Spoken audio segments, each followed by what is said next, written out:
शास्त्राचा अभ्यास झालेला आहे.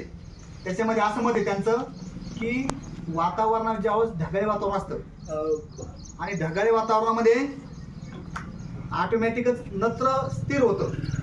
विजांचा पाऊस, विजा आणि नुसतं ढगाळी वातावरण असलं जमिनीमध्ये काय होतं, नायट्रोजन.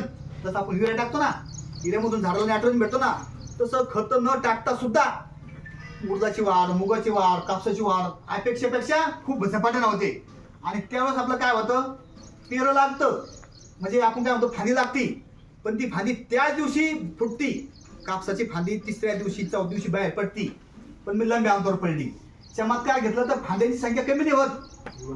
चमत्कार घेतलं तर वाढ थांबत नाही.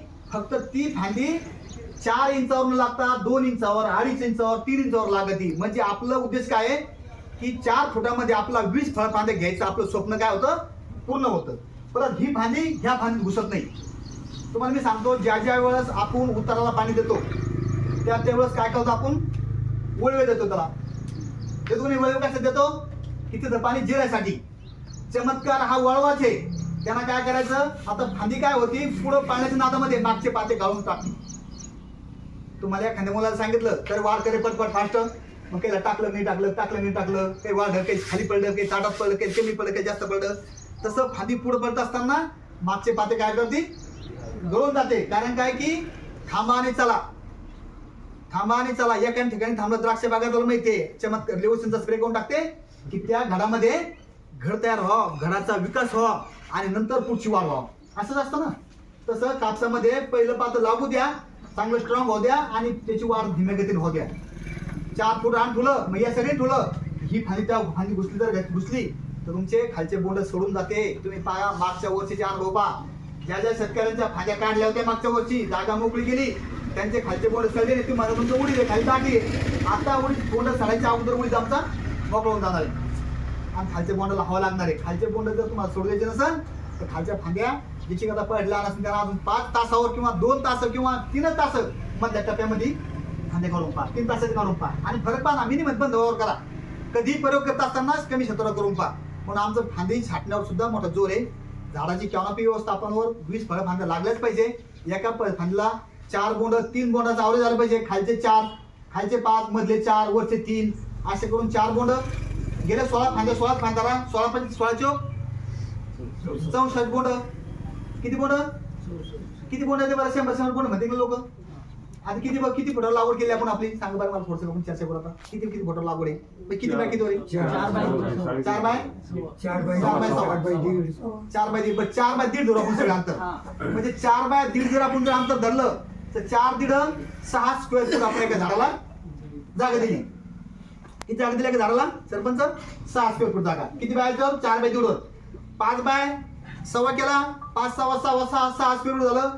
3 बाय 2 3 दुने 6 स्क्वेअर फूट झालं. 4 बाय 1.5 केलं, 4 1.5 6 स्क्वेअर फूट झालं. आपण जर 6 स्क्वेअर फूट जर जागा दिली तर त्या 43,560 स्क्वेअर फुटाचा 1 एकर. मग 43,560 स्क्वेअर फुटाचं भागिले 6 जर केलं आपण तर 7,260 झाडाची संख्या होती. ही संख्या होते 7,260. 260 तुमचे काय पडले, गॅप पडले. एका ठिकाणी एकच झाड ठेवा, 2 झाड बिलकुल नकोय. ह्या वर्षी जर लावले असेल तरी झाड मोठे झाले, जसे असे बरे झाले एक झाड उठून घ्या. कारण काय की तुम्ही एका ठिकाणी तुरीचा गुचका तर टाका, गुचका एवढ्याच्यावर होणार नाही. आणि संकारी सारख्या तुरा ठेवत्या, पाया ठेवत्या, हे होते फळं होते तुमचे. मग संकारी सारख्या जर थोडं झाले तर ते आनंद वर नाही नेणार. जेवढी मोठी पाईपलाईन तेवढं मोठं क्षेत्र भिजायला तुम्हाला मोकळं राहील. म्हणजे पाईपलाईन म्हणजे काय, खोड. म्हणून एका ठिकाणी एकच झाड पाहिजे. त्या स्क्वेअर फुटामध्ये झाड काय करतं, आनंद घेतं आणि पाते बोंडाचं पोषण करतं. तर आपलं किती बोंड, आता किती झाड झाले आपले, 7 झाड. किती बोंड आहे आपापल्या पाडला असे कोण एका 100 बोंड 70 बोंड येणार आहे. लाजू नका, खरं सांगा. आपण सांगत असतो कोण बाहेर 40 बोंडाच्यावर बोंड येत नाही, 40 बोंड. पण आता 50 बोंड, पण 50 बोंड आपल्या कशी टाकतीचे पाहिजे, 8 ग्रामचं बोंड माझं भरलंच पाहिजे. मी शेतकरी आहे, मग दुसरं काही कामच नाही, तोच होत आहे मला. मी शेतीच करतो, पण मी आता अभ्यास करून शेती करणार आहे. मग आपलं बोंड 8 ग्रामचं भरलंच पाहिजे. जात कोणतीही असो, वाण कोणताही असो, वाणाचा विषय आहे का इथं सरपंच, काहीच नाही. तर मग तुमचं वाण कोणतं असो, माझं बोंडाचं पोषण झालं पाहिजे.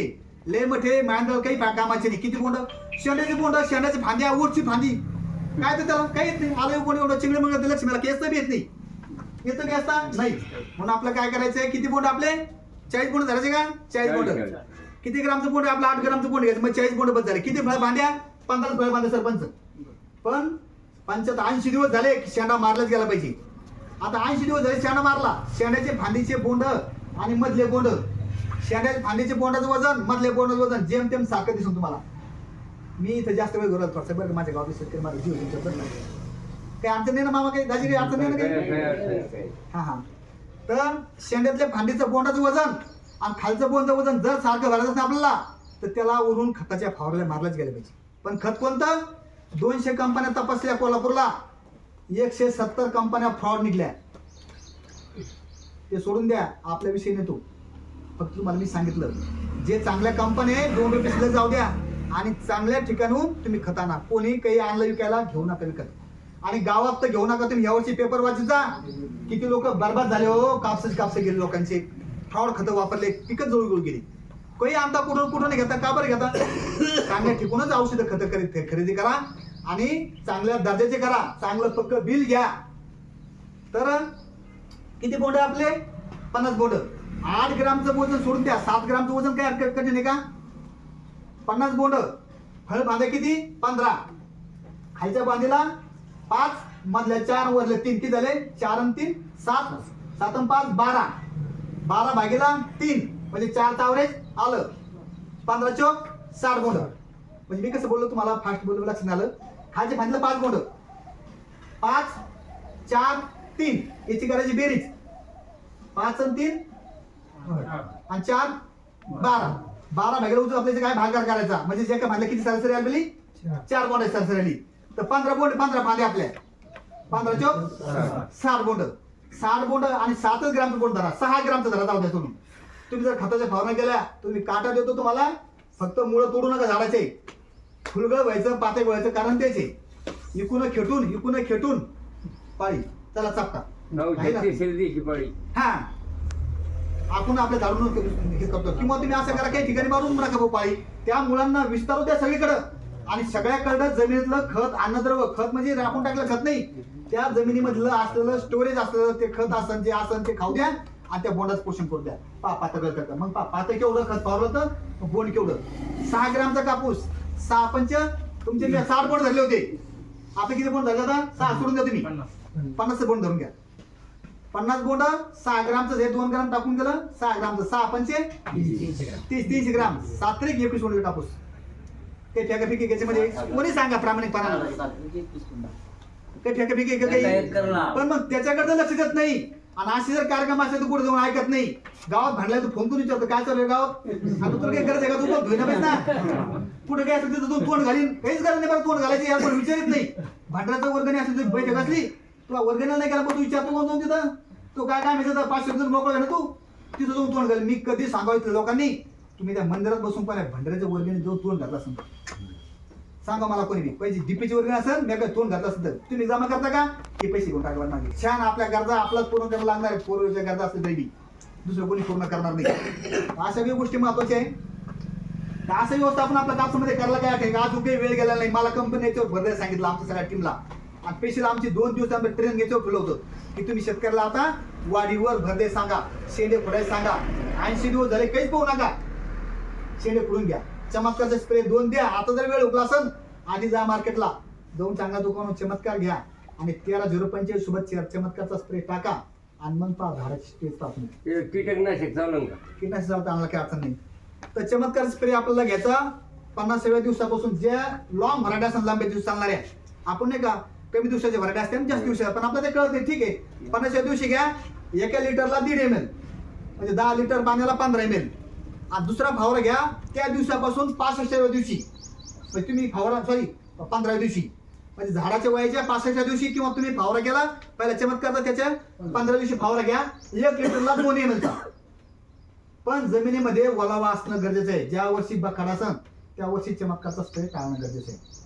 त्या वर्षी आपोआपच तुमचं पेरं काय होतं, आखडतं. त्यावेळेस चमत्कारचा स्प्रे घेणं गरजेचं नाही. चमत्कार फवारल्यावर कमीत कमी 1.5 तास पाऊस नाही आला पाहिजे. तुमचे 3-4 टप्पे खताचे होणं गरजेचे आहे. मग बोंड पाहतो येते मासा काय बोंड येते, काय कापूस आहे. कोपऱ्यात कापूस जसा दिसून तुम्हाला, पण गाडी भरली तुम्हाला काट्याला गेली की गाडी ती वाकलीच पाहिजे.